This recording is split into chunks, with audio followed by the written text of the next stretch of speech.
নমস্কার বন্ধুরা, আশা করি আপনারা সবাই ভালো আছেন। আজকে বেশ কয়েকটা খবর নিয়ে আপনাদের সামনে উপস্থিত হয়েছি, যেখানে পুরসভায় যারা অস্থায়ী কর্মচারী রয়েছেন তাদের বেতন বৃদ্ধির দাবিতে কিন্তু একটি আন্দোলনের খবর আজকে প্রকাশিত হয়েছে বর্তমান পত্রিকায়, এবং প্রতিদিন পেপারে ওই খবরটা বেরিয়েছে। আমি বর্তমান পত্রিকা থেকে একটু আপনাদের শোনাচ্ছি, যেখানে বলা হয়েছে বেতন বৃদ্ধি ও স্থায়ী কাজের দাবিতে সোমবার নবান্ন অভিযান করতে গিয়ে পুলিশের বাধায় আটকে পড়লেন পুরসভার অস্থায়ী স্বাস্থ্যকর্মীরা। অর্থাৎ তারা পুরসভার অস্থায়ী স্বাস্থ্যকর্মী, তো তারা আটকে পড়লেন পুলিশের বাধায়। তারা কি করছিলেন ঘটনাটা আমি কিছুটা শোনাচ্ছি। নবান্ন পৌঁছানোর আগেই শিবপুরের কাজীপাড়া এলাকায় জিটি রোডে আন্দোলনকারীদের আটকে দেয় পুলিশ। এরপর রাস্তায় বসে বিক্ষোভ দেখাতে শুরু করেন তারা। আন্দোলনকারী পুরো স্বাস্থ্যকর্মীদের অভিযোগ, দীর্ঘদিন ধরে তাদের বেতন বাড়েনি, কোনো সরকারি সুযোগ সুবিধাও তারা পান না। মুখ্যমন্ত্রীর সঙ্গে দেখা করে নিজেদের দাবি জানাতে নবান্ন অভিযানে রওনা হয়েছিলেন তারা। পুলিশের বাধায় আটকে পড়ার পর মিছিল শিবপুর থানায় আন্দোলনকারীদের নিয়ে যান, এবং পরে পুলিশ আধিকারিকদের সঙ্গে আলোচনা হয় এবং কয়েকজন প্রতিনিধিকে ডেপুটেশন জমা দেওয়ার জন্য নবান্নে নিয়ে যাওয়া হয়। অর্থাৎ কয়েকজন ডেপুটেশন জমা দিতে পেরেছেন, এমনটাই কিন্তু জানা যাচ্ছে। এদিনের আন্দোলনে মূলত আশাকর্মীরাই অংশ নেন। অন্যদিকে একই দিনে নবান্ন সংলগ্ন মন্দিরতলায় দ্বিতীয় হুগলি সেতুতে ওঠার মুখে অবস্থান বিক্ষোভ দেখান রাজ্য সরকারের বিপর্যয় মোকাবিলা দপ্তরের অস্থায়ী কর্মীরা। অর্থাৎ সিভিল ডিফেন্স, রাজ্য সরকারের যে বিপর্যয় মোকাবিলা দপ্তর রয়েছে, দমকল দপ্তর রয়েছে, বিপর্যয় মোকাবিলা মাফ করবেন দমকল দপ্তর, তাদের অস্থায়ী কর্মীরাও কিন্তু বিক্ষোভ দেখালেন। তাদের দাবি, মাসে মাত্র কয়েকদিন 2-3 দিন কাজ থাকায় সংসার চালানো অসম্ভব হয়ে পড়ছে। সারা বছর কাজের সুযোগ ও চাকরি স্থায়ীকরণের দাবিতে তাদের এই বিক্ষোভ বলে জানান আন্দোলনকারীরা। অর্থাৎ দুটো বিক্ষোভের খবর, একটা হচ্ছে বিপর্যয় মোকাবিলা দপ্তরের অস্থায়ী কর্মীরা, এবং আরেকটি হচ্ছে আশা কর্মীরা। তারা কিন্তু নবান্ন অভিযান করেছেন এবং তারাও বেতন বৃদ্ধির দাবি জানিয়েছেন। বলেছেন দীর্ঘদিন তাদের বেতন বৃদ্ধি হয়নি এবং তাতে কিন্তু তাদের সংসার চালানো অসুবিধা হচ্ছে, সেটা কিন্তু তারা জানিয়েছেন। একইভাবে ইঞ্জিনিয়ারদের খবরটা বলছি, তার আগে হাওড়ার এই খবরটা প্রতিদিন পেপারও বেরিয়েছে, নবান্ন অভিযানের খবরটা, যেখানে বলা হয়েছে হাওড়া পুরসভায় অস্থায়ী স্বাস্থ্যকর্মীদের নবান্ন অভিযান ঘিরে সোমবার ধুন্ধুমার কাণ্ড ঘটল। তবে নবান্নের অনেক আগেই শিবপুরের কাজীপাড়ার জিটি রোডে তাদের আটকে দেয় পুলিশ। অস্থায়ী কর্মীরা জানান, মুখ্যমন্ত্রীর সঙ্গে দেখা করে সমস্যার কথা জানানোর জন্যই সোমবার তারা নবান্নের কাছে জমায়েত হয়ে নবান্নের উদ্দেশ্যে রওনা দেন। তারা এদিন দাবি করেন দীর্ঘদিন ধরে তাদের বেতন বৃদ্ধি হয়নি, তাদের কোনো রকম সুযোগ সুবিধা দেওয়া হয় না। বেতন বৃদ্ধি ও অন্যান্য সরকারি সুযোগ সুবিধার দাবিতে তারা এদিন নবান্ন অভিযানে নামেন। পুলিশ কাজীপাড়ায় জিটি রোডে তাদের আটকে দিলে সেখানেই রাস্তায় বসে পড়ে বিক্ষোভ দেখাতে শুরু করেন আন্দোলনকারীরা। তারপর মিছিল করে কাজীপাড়ার অদূরে শিবপুর থানায় যান, থানার ভিতরেও বসে বিক্ষোভ শুরু করেন। এরপর পুলিশ আধিকারিকরা তাদের সঙ্গে আলোচনা শুরু করেন। কয়েকজন প্রতিনিধিকে নবান্নে ডেপুটেশন দেওয়ার জন্য নিয়ে যায় পুলিশ। এদিন আন্দোলনকারীরা স্বাস্থ্যকর্মীদের মধ্যে মূলত আশাকর্মীরাই ছিলেন। এদিকে নবান্নের কাছে শিবপুর মন্দিরতলায় রাজ্য সরকারের বিপর্যয় মোকাবিলা দপ্তরের কর্মীরাও কিন্তু বিক্ষোভ দেখান, যে খবরটা একটু আগে বললাম।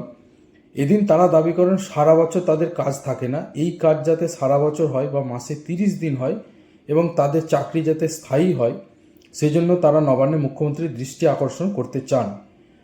এই জন্যই তারা অবস্থান বিক্ষোভ করেন। তারা জানান 30 দিনের বদলে মাসে 2-3 দিন কাজ থাকে, যা দিয়ে সংসার চলে না। অর্থাৎ বুঝতে পারছেন, বিপর্যয় মোকাবিলা দপ্তরের অস্থায়ী কর্মীদের যখন কোথাও কিছু এই ধরনের ঘটনা ঘটে, বিপর্যয় ঘটে, একমাত্র তখনই তাদের কিন্তু ডাকা হয়। এর ফলে তারা তো সারা বছর কাজ পাচ্ছেন না, তো সেই জন্য তাদের আরও সমস্যা হচ্ছে, সেই কথাটা কিন্তু তারা জানিয়েছেন। এবার আরেকটি খবর, চুক্তিভিত্তিক ইঞ্জিনিয়ারদের বকেয়া মেটানোর দাবিতে বিক্ষোভ কর্মসূচি। এই খবরটাতে কি বলা হয়েছে একটু আপনাদের সাথে শেয়ার করব। বলা হয়েছে যে দপ্তরের চুক্তিভিত্তিক জুনিয়র ইঞ্জিনিয়ারদের 5 মাসের ভাতা বাকি, চুক্তি নবীকরণও হয়নি। এই সব দাবি দেওয়া নিয়ে সোমবার সল্টলেক সেক্টর 5-এ জনস্বাস্থ্য কারিগরি ভবনে বিক্ষোভ দেখান কয়েকশো চুক্তিভিত্তিক ইঞ্জিনিয়ার। সেখানে অবস্থান করেন তারা। স্মারকলিপি জমা দেন। হইচই উত্তেজনা দেখে ঘটনাস্থলে পুলিশ আসে। ইঞ্জিনিয়ারদের অভিযোগ, কন্ট্রাকচুয়াল ইঞ্জিনিয়ারদের অভিযোগ, মাসে মাসে 25,000 টাকা করে 5 মাসের ভাতা বাকি, অর্থাৎ মাসে 25,000 টাকা তারা ভাতা পান। সেই ভাতাও 5 মাসের বাকি রয়েছে। ভুক্তভোগী 583 জন। কবে সেই ভাতা মিলবে এই নিয়ে তারা বিক্ষোভ দেখাচ্ছেন। আমলারা কিংবা বিভাগীয় শীর্ষস্থানীয় ইঞ্জিনিয়াররা কেউই কোনো সদুত্তর দিতে পারছেন না। এটা কিন্তু বর্তমান পত্রিকায় বন্ধুরা 2 নম্বর পৃষ্ঠায় খবরটা দেওয়া হয়েছে। অর্থাৎ চুক্তিভিত্তিক ইঞ্জিনিয়ার তাদের যে বকেয়া, সেই বকেয়া মেটানোর জন্য কিন্তু তারা কিন্তু বিক্ষোভ দেখাচ্ছে। তো চুক্তিভিত্তিক কর্মচারীদের বিভিন্ন দাবি দেওয়া নিয়ে আজকে এই খবরগুলোই প্রকাশিত হয়েছে, যেখানে বলা হয়েছে যে তাদের বেতন বাড়ানোর দাবি জানানো হয়েছে। যারা জনস্বাস্থ্য কারিগরি দপ্তরে ইঞ্জিনিয়ার রয়েছেন তাদের বকেয়া বাকি, সেই জন্য তারা বিক্ষোভ দেখাচ্ছেন। অন্যদিকে বিপর্যয় মোকাবিলা দপ্তরের যারা কর্মচারী রয়েছেন তারা সারা বছর কাজ চাইছেন। যেহেতু বিপর্যয় মোকাবিলা, যখন বিপর্যয় কখনো কোথাও ঘটে তখন তাদের ডাকা হয়, বন্ধুরা বুঝতেই পারছেন। তো তাদের সারা বছর কাজ পাওয়ার নিশ্চয়তাটা অবশ্যই একটু কম, কিন্তু সরকারকে তারা বিষয়টা বিবেচনা করে দেখার জন্য বলেছেন। তো আমার কাছে খবরগুলো অত্যন্ত গুরুত্বপূর্ণ মনে হয়েছে। এবং অবশ্যই হাওড়ায় যে ঘটনাটা ঘটেছে, পুরসভার কর্মচারীরা, আশাকর্মী যারা ছিলেন তারা দীর্ঘদিন বলছেন যে তাদের বেতন বৃদ্ধি হয়নি। সেই নিয়ে তারা কিন্তু আন্দোলন করছেন, এই যে এই টাকায় তাদের সংসার চালানো অসম্ভব হয়ে পড়ছে। তো এই খবরটাও কিন্তু অত্যন্ত গুরুত্বপূর্ণ। তো অবশ্যই আপনারা আমার চ্যানেলের সাথে থাকুন। এই ধরনের খবর পশ্চিমবঙ্গের যে সমস্ত প্রথম শ্রেণীর দৈনিকে বেরোবে সেখান থেকে কিন্তু আমি আপনাদের অবশ্যই খবরগুলো জানাবো। আর একটা বিষয় বলি, আমার এর আগের যে ভিডিওতে অনেক যে 9008 অর্ডার নিয়ে, কন্ট্রাকচুয়ালদের যে অর্ডার, সেখানে অনেকেও প্রশ্ন করেছেন অনেক বিষয়ে। আমি সেটা নিয়ে একটা অবশ্যই পৃথক ভিডিও করব একটু সময় নিয়ে। কেন এত অর্ডার আমার কাছে নেই। বন সহায়করা বলছেন তারা 9008-এ পড়বেন কিনা, দেখুন সেই অর্ডার আমার কাছে নেই। আবার 828 যে অর্ডারটা, তারপরে ধরুন যারা গ্রাম রোজগার সহায়ক রয়েছেন বা যারা ভোকেশনাল টিচার রয়েছেন, যা আইসিটি অর্থাৎ কম্পিউটার টিচার রয়েছেন যারা, বা আরও বিভিন্ন ধরনের আমাকে মেসেজ করেছেন, হোয়াটসঅ্যাপ করেছেন।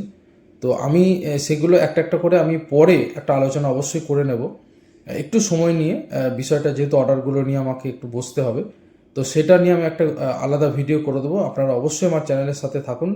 যারা মেসেজ করেছেন, আমি আমার দিক থেকে অনেকে আছেন ডিআই অ্যাপ্রুভ নয়, অথচ স্কুলে ম্যানেজিং কমিটি থেকে সামান্য কিছু বেতন পেয়ে তারা স্কুলে চাকরি করছেন, সেটা অবশ্যই চুক্তিভিত্তিক চাকরি।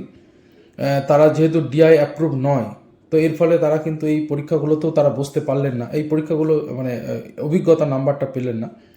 তো তারাও জানিয়েছেন তাদের বিষয়টা। তারপরে আরও রয়েছে ফরেস্ট ডিপার্টমেন্টে আরও কিছু রয়েছে চাকরি, বন সহায়ক ছাড়াও। এছাড়া আরও যে সমস্ত যে চাকরিগুলো রয়েছে যারা করছেন, বিভিন্ন ইঞ্জিনিয়ার রয়েছেন চুক্তিভিত্তিক। তো এই সমস্ত বিষয়গুলো নিয়ে এই অর্ডারে কারা পড়বেন না, আমি বেশ কিছু বিস্তারিত ভিডিও করেছি। এবার আমি অর্ডার ধরে ধরে, মানে আমি এক একটা অর্ডার আমি খতিয়ে দেখব, দেখে আমি তাদের এই অর্ডারে পড়বেন কি পড়বেন না সেই বিষয়টা আমি বলতে পারবো। সেটা অর্ডার যতক্ষণ না আমি পাচ্ছি, বেশ কিছু অর্ডারের কপি আমাকে অনেকে পাঠিয়েছেন, কিন্তু সেগুলো তো ক্লিয়ার নয়। যে কোনো চাকরি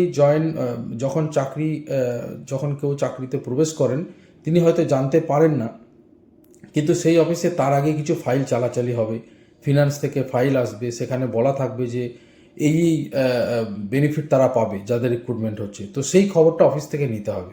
আশা করি আমার কথাটা বুঝতে পেরেছেন। চাকরিতে ধরুন আপনারা জানুয়ারি মাসে জয়েন করছেন, নিশ্চয়ই সেই অফিসে তার আগের বছরের ডিসেম্বর বা আরও আগে নভেম্বর, অক্টোবর, সেপ্টেম্বর বা মে, জুন মাসে সেই অফিসে ফাইল চালাচালি হবে পরীক্ষা নেওয়ার জন্য, ইন্টারভিউ নেওয়ার জন্য।